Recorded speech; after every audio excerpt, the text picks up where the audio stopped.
A paz, Senhor, amados irmãos, estamos aqui para mais uma síntese da lição de número 2 desse trimestre, mas antes vamos ao anúncio do nosso patrocinador e já estaremos de volta, amém? Já pensou em uma grua para sua igreja ou produtora e possibilitar imagens aéreas incríveis? A Maxi Grua tem uma linha completa em tamanhos diversos para atender sua necessidade. Gruas em alta tecnologia a preço de fábrica. Isso mesmo, você compra direto com o fabricante e conta com assistência técnica permanente. Despachamos para todo o Brasil. Acesse o site e confira nossos produtos maxigrua.com.br. Sua imagem voando alto. Vamos então para a síntese da lição de número 2, que tem como tema o Evangelho da Graça.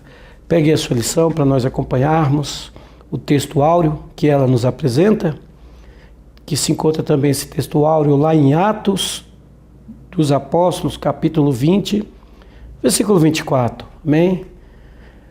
Contanto que cumpra com alegria a minha carreira e o ministério que recebi do Senhor Jesus, para dar testemunho do Evangelho da graça de Deus. Também a lição nos apresenta a verdade prática. Vamos lá? O Evangelho da graça de Deus é, por excelência, o Evangelho da libertação do homem através do sacrifício salvífico de Jesus Cristo. Aleluias. Vamos ao objetivo geral, explicar o que é o Evangelho da graça de Deus. E nessa mesma temática, os objetivos específicos, primeiro, mostrar por que as falsas doutrinas corrompem o Evangelho da graça. O segundo é conscientizar-se de que a graça superabundou com a fé e o amor. E o terceiro é compreender o significado do bom combate. Aproveitando também a nossa lição ao máximo, o ponto central que ela nos apresenta é: os falsos ensinos corrompem o Evangelho da graça de Deus. Que maravilha, Igreja do Senhor! Essa lição de número 2, ela está bem sugestiva, o Evangelho da Graça. Antes eu queria passar um conceito de um grande escritor cristão, C.S. Lewis. Ele diz que a graça de Deus é peculiar do cristianismo. Nenhuma outra religião tem qualquer equivalência à ideia de um Deus gracioso. A compreensão da graça de Deus é, portanto, vital para a experiência e vivência da espiritualidade cristã. Louvado seja o nome do Senhor. Meus amados irmãos, Paulo foi escolhido pelo Senhor Jesus para não somente anunciar, mas também ensinar o verdadeiro significado da graça de Deus ao povo de Deus. Porque no Antigo Testamento nós percebemos que Israel, como povo eleito de Deus, tinha esse amor tão supremo da parte de Deus, apenas como ela, nação escolhida de Deus. Agora, porém, na graça, Deus provou o seu amor não só para com Israel, mas para com toda a humanidade, ao ponto de mandar o seu Filho, Jesus Cristo, para morrer na cruz por todos nós.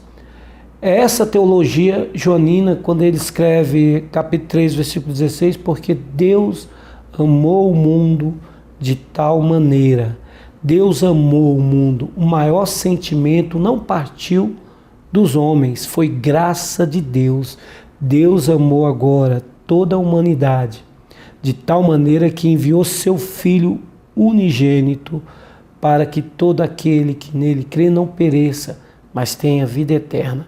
Isso é graça.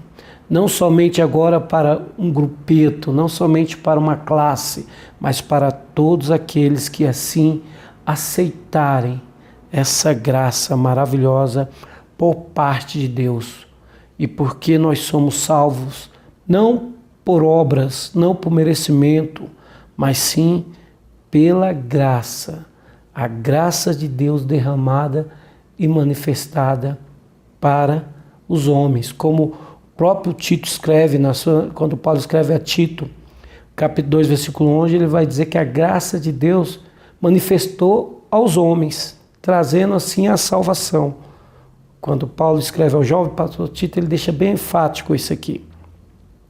Mas eu gostaria de ler com vocês o texto que a lição sugere, porque ele vai ser uma cadeia de ligação, esperando assim que a lição se complemente. Então eu preciso ler o texto para nós entendermos até, porque a lição hoje é de uma forma bastante textual. Vamos lá em 1 Timóteo, do capítulo 1, do 3 ao 10, começando no capítulo 3, no versículo 3.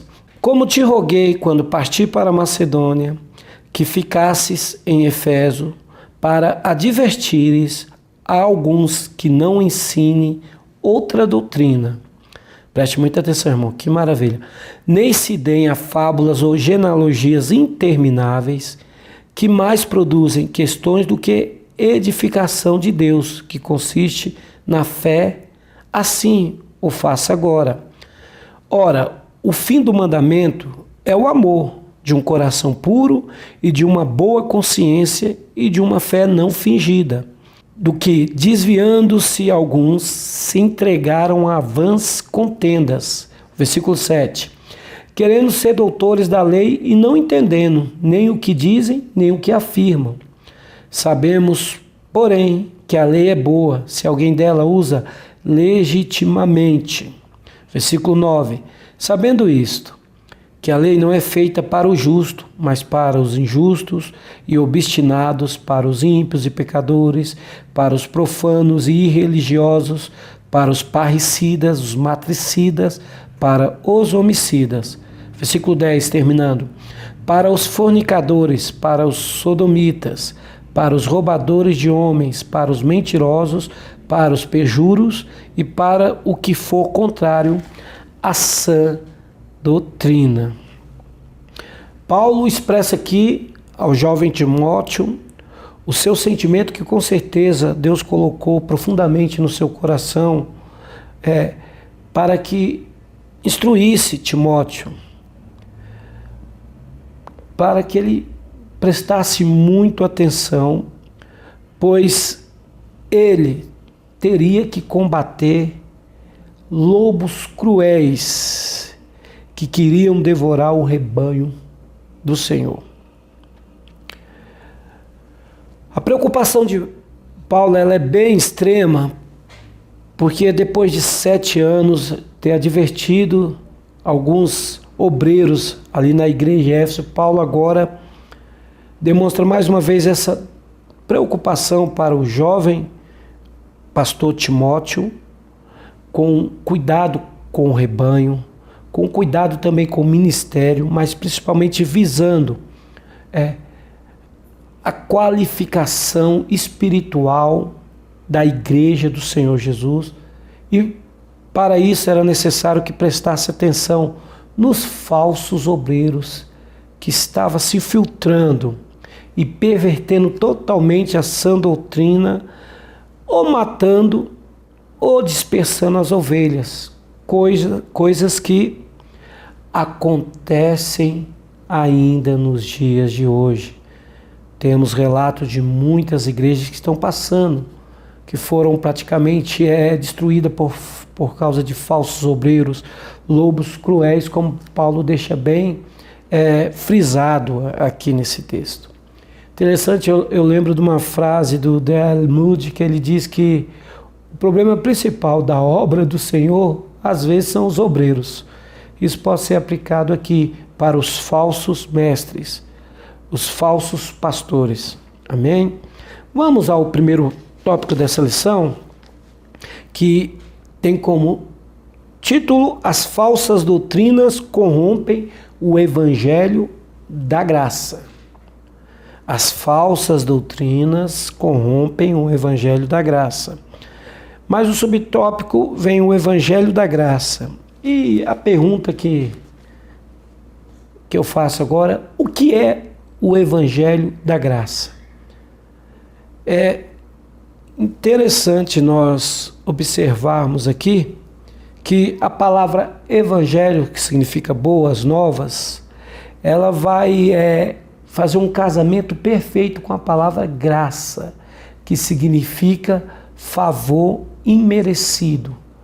Ou seja, as boas novas agora é que há um favor imerecido que nós não merecemos da parte de Deus. Na sua essência, esse é o evangelho da graça. É o evangelho que trouxe a mensagem de Cristo, o libertador do mundo, que pela bondade de Deus veio nos salvar, independente de obras humanas, como eu disse na introdução dessa lição, independente de méritos. E para isso nós temos um texto que vai cristalizar bem isso, Efésios 2, versículo 8, 9, quando Paulo, na sua teologia praticada e aplicada à igreja em Efésios, ele escrevendo, ele diz: pela graça sois salvo, mediante a fé, e isso não vem de vós, é dom de Deus. E ele vai ser mais ainda severo no versículo 9 de Efésios 2, versículo 8, agora o versículo 9, que ele diz que não vem de obras para que ninguém se glorie. Parece que há aqui um confronto entre o evangelho e a lei, já que a lei ela punia. A lei ela só era para aqueles que realmente estivessem a par de praticá-la e obedecê-la, porque os que estivessem longe disso, talvez não, com certeza estariam totalmente contrário à vontade de Deus. Mas o evangelho confronta totalmente a lei. É claro, nós estamos falando da lei de Moisés, porque o evangelho ele tem na sua teoria, na sua essência, o amor inexplicável de Deus. E nós temos como o anunciador desse evangelho da graça quem? O apóstolo Paulo, conhecido como apóstolo dos gentios e também o apóstolo da graça. E por que ele é conhecido como apóstolo da graça? Porque quando nós lemos o relato em Atos capítulo 9 da sua conversão, depois que o Senhor avisou Ananias para ir de encontro a Saulo, Deus vai dizer a Ananias o quê? Porque esse é para mim um vaso escolhido para anunciar o evangelho da minha graça aos gentios, aos reis e aos filhos de Israel. Então, melhor exemplo do que esse, aquele homem soberbo, achando religioso demais, aquele homem que não poupava, era legalista, agora foi encontrado, teve um encontro com a graça de Deus e se tornou um dos maiores pregadores de todos os tempos, um dos maiores pregadores do Evangelho do Senhor Jesus Cristo. Aqui na lição pergunta: nós daremos a oportunidade com um indivíduo como esse, que foi alcançado pela graça, antes era totalmente perseguidor da igreja, blasfemo?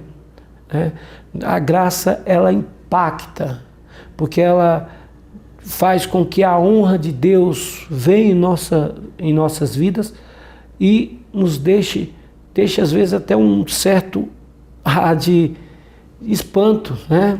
Esse não era aquele? Era, mas agora ele foi alcançado pela graça de Deus e sua vida mudou. Amém? Vamos ao segundo tópico, que é subtópico, né? Que é as falsas doutrinas, me perdoe. No versículo 3 aí, que ele vai dos que nós lemos, por que falsas doutrinas? Também nós temos que nos perguntar isso constantemente quando vamos ministrar uma aula. Por que falsas doutrinas?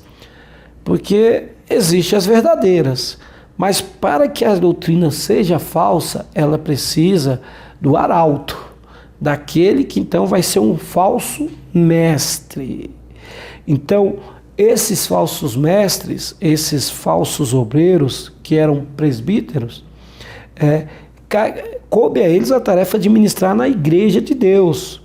Só que eles espalharam falsas doutrinas, e essas doutrinas falsas, elas tinham dois teor avaliativo, que eram fábulas ou genealogias. O que seria fábulas? Fábulas do grego mitoi quer dizer conto, aquilo que não é real, aquilo que é inventado, aquilo que é fantasiado. E nós temos também aqui em segunda instância, o texto nos mostra, e não nos dá muito entendimento sobre genealogias, aqui com certeza entra um pouco do misticismo judaico, a mítica judaica, do mistério.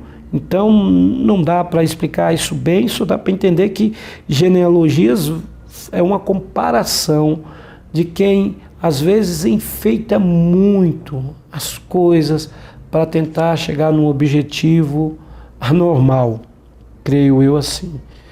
Mas eram ensinos que trazia total controvérsias, especulações e que não edificava ninguém. E Paulo, preocupado, sabendo disso, alerta Timóteo como o homem que vai lutar contra esses ensinos falsos. Interessante que hoje há igrejas evangélicas que aceitam isso de uma maneira tão normal, né? Que nós temos também relatos de muitas igrejas aí com cada ensino, com cada estudo meio pervertido totalmente do Evangelho de Cristo, mas que nós vigiemos, que nós possamos estar alerta, não deixar que o emocionalismo dê lugar, tome o lugar da palavra que traz avivamento, do verdadeiro avivamento bíblico, apostólico, eclesiástico, que começa com a palavra de Deus. O avivamento, muitas das vezes, ele não é produzido por emocionalismo, ele traz a realidade, sim, a emoção centrada da palavra verdadeira, que é a palavra de Deus. Temos que tomar muito cuidado com isso. Amém? Vamos ao terceiro subtópico, é o fim do mandamento, é a finalidade da lei. Paulo aqui, ele novamente vai tentar conectar, fazer uma conexão, doutrinando, exortando aqui Timóteo, enviando assim Timóteo àquela igreja, como ele resume um mandamento no qual vai apontar para a finalidade do mesmo. Ele vai dizer que é o amor, como está aí no versículo 5, ora, o firme fundamento é o amor, um coração puro, de uma boa consciência, de uma fé não fingida.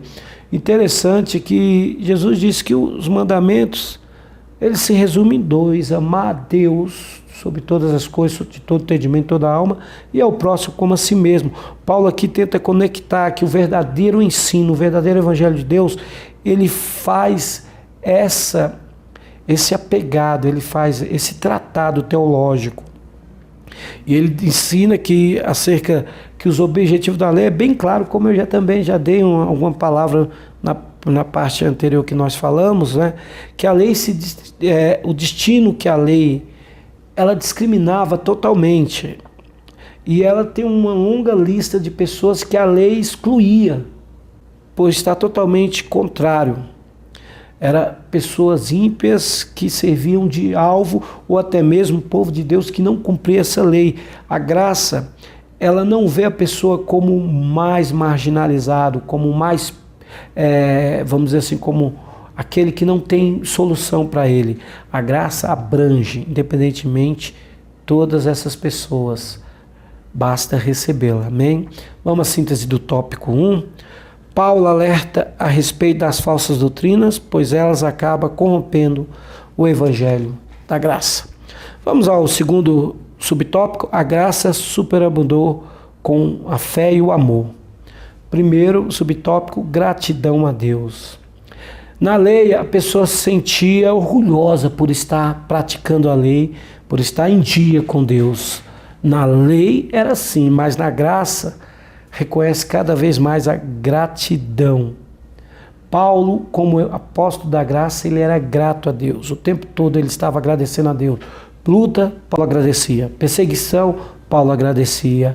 Momentos de bênçãos, Paulo agradecia. Momentos de tribulação, Paulo agradecia. Quando se designava o seu ministério, algo, Paulo agradecia, sou grato a Deus.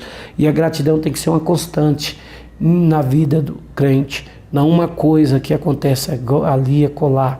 Temos que ser sempre grato. Paulo vai dizer, sede grato no coração. Temos que ter sempre o coração agradecido a Deus, porque o Evangelho é a expressão do amor de Deus e com a nossa fé nós abraçamos essa salvação e agradecemos a Deus por tamanha dádiva dada às nossas vidas, nos tornando novas criaturas, nos colocando na família de Deus. Paulo chega a dizer que agora ele faz parte da família de Deus.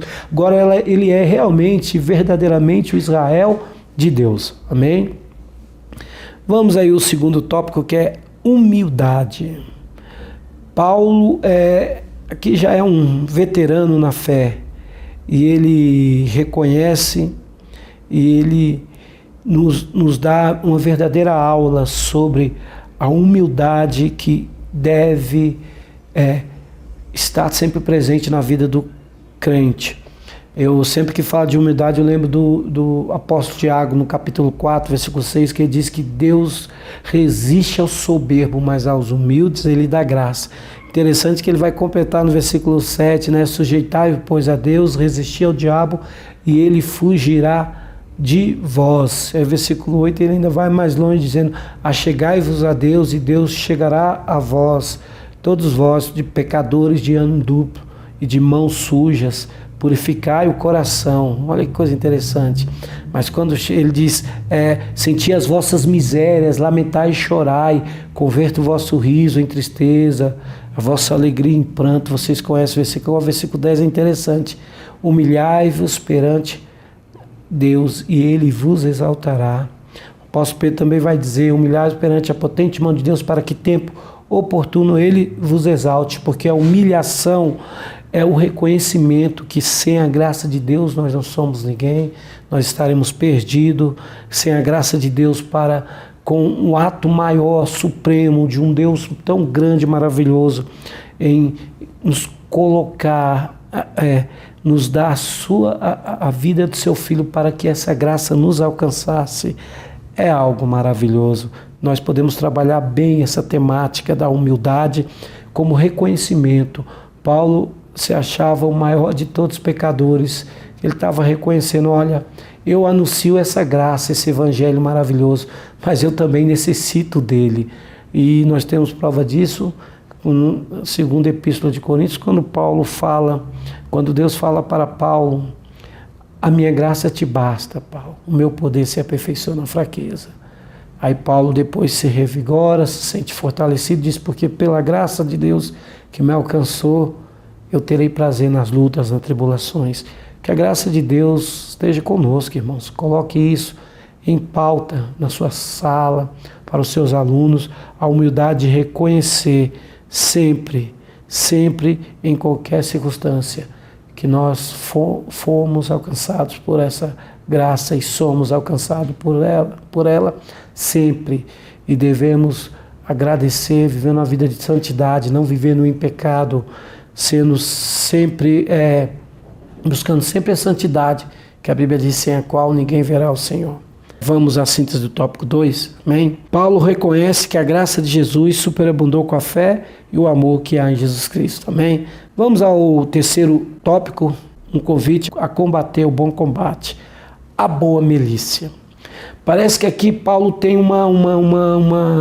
vamos dizer, uma leitura militar, milícia, agrupamento militar, algo que é disciplina, carreira militar, ele praticamente tem isso em mente quando ele passa aqui essa orientação ao Timóteo sobre a difícil missão de combater as heresias que estava acontecendo naquela igreja em Éfeso. Paulo dá uma palavra de ânimo, como sempre, como um pastor que conhece a Deus. Paulo sempre sabe como agir sob a vontade de Deus. Encoraja, incentiva o jovem pastor Timóteo, lembrando a ele que o seu ministério não foi ele que escolheu, não foi por vontade humana, mas por Deus, que foi até confirmado através de profecias. Então, através da profecia, Deus falou com Timóteo, confirmou a boa obra. Paulo trabalha nisso e diz: olha, então você combate essa boa milícia, porque Deus falou contigo, você é um soldado escolhido de Deus, você foi chamado para combater, combata assim essa boa obra. Por que bom combate? Paulo vai dizer no final da sua carreira: combati o bom combate. Porque muitos lutam por várias causas, muitos lutam, há ONGs que lutam por algum objetivo, próprios líderes aí de outras religiões, líderes políticos lutam por algum objetivo, mas o crente ele tem uma boa milícia, porque essa milícia é a que conduz à eternidade. Então ele tem que combater todo o mal aqui. Amém? E por último, subtópico 2, que é a rejeição da fé e suas consequências. Paulo aqui, ele é bem severo quando fala para Timóteo que quem rejeita a boa consciência e a fé, felizmente ele está fazendo algo errado. E ele cita que estão naufragados na fé praticamente, estão sem âncora, estão perdidos. E 2 nomes são bem destacados aqui: Emineu e Alexandre. Olha só como Paulo deixa bem... ele coloca como se fosse um tom diferente no que ele escreve sobre esses 2 obreiros que entraram por esse caminho. E o Emineu, isso é tão sério que ele é citado também em 2 Timóteo 2,17 novamente. Será que o homem estava dando trabalho? E o nome Emineu se deriva de Ímen, que significa no grego Deus do casamento, mas ele vivia ensinando discórdia e divórcio totalmente da palavra de Deus, divorciava totalmente a teologia bíblica, né?